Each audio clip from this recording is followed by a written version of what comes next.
Hello student, welcome to my channel career coaching.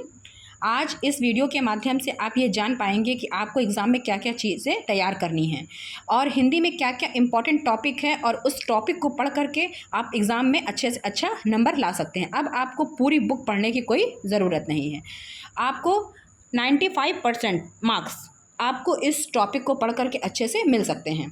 और आपको ये भी ध्यान रखना है कि आपको क्या क्या चीज़ें, मतलब कि ज़्यादातर जीवन परिचय, गद्यांश पद्यांश की व्याख्या और निबंध और पैसेज, ये सारी चीज़ों को कर कर ही अच्छे नंबर मिल सकते हैं। मतलब इन चीज़ों को आपको एग्ज़ाम में बिल्कुल भी नहीं छोड़ना है। चलिए शुरू करते हैं। आपको 2024 की परीक्षा में, बोर्ड परीक्षा में गद्य से जो आचार्य रामचंद्र शुक्ल, जयशंकर प्रसाद की जीवनी सिर्फ याद कर लीजिए, ज़्यादा जीवनी याद करने की ज़रूरत नहीं है। और ये मेरे वीडियो पर इसका लिंक भी दिया हुआ है कि किस प्रकार कितना लिखें और कैसे लिखें। पद्य से सूरदास जी और तुलसीदास जी का जीवन परिचय याद कर लीजिए। बस यही पढ़ लो और अच्छे नंबर आप ले आओगे। खंड काव्य की, खंड गद्य खंड की व्याख्या में कौन कौन सा लेसन पढ़े? मित्रता नामक लेसन पढ़िएगा जो आचार्य रामचंद्र शुक्ल का है। जयशंकर प्रसाद का जो है लेसन वो ममता है। इन दोनों चैप्टर को आप पढ़ करके अच्छा नंबर ला सकते हैं, इसमें से व्याख्या वगैरह लिख सकते हैं। पद्य खंड की व्याख्या के लिए अब पद जो सूरदास जी का है, धनुष भंग तुलसीदास जी का है, वन पद पर भक्ति नीति, ये सारे लेसन पढ़ करके आप अच्छे से अच्छा व्याख्या कर सकते हैं, अनुवाद कर सकते हैं अपने शब्दों में।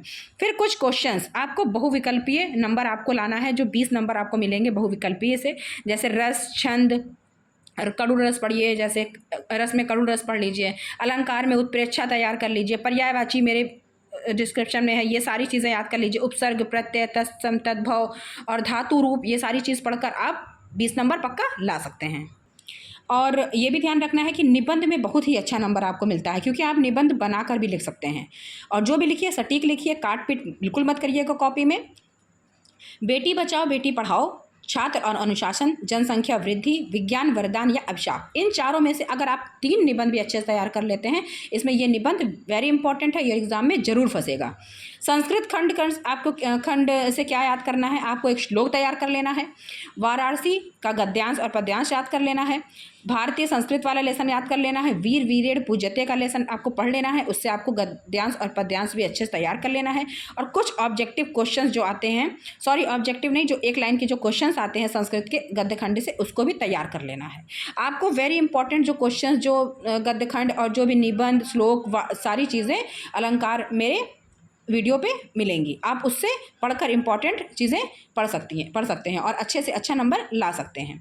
और आपको ये बात ध्यान रखनी है कि कम से कम 2 घंटा निकाल के आपको अपनी पढ़ाई के लिए समय देना होगा। थोड़ी थोड़ी चीज़ें अगर करके आप पढ़ते हैं तो आपका पेपर बहुत ही अच्छा होगा और आप उसमें फुल मार्क्स ला सकते हैं। जैसे कि एक दिन आप श्लोक याद कर लिए, एक दिन आप व्याख्या याद कर लीजिए, एक दिन आप जो है 2-3 जीवनी याद कर ली, 2 जीवनी याद कर लीजिए। इस तरीके से करके आप 1-1.5 महीने की पढ़ाई में, 2 महीने की पढ़ाई में ही बढ़िया से बढ़िया मार्क्स ला सकते हैं।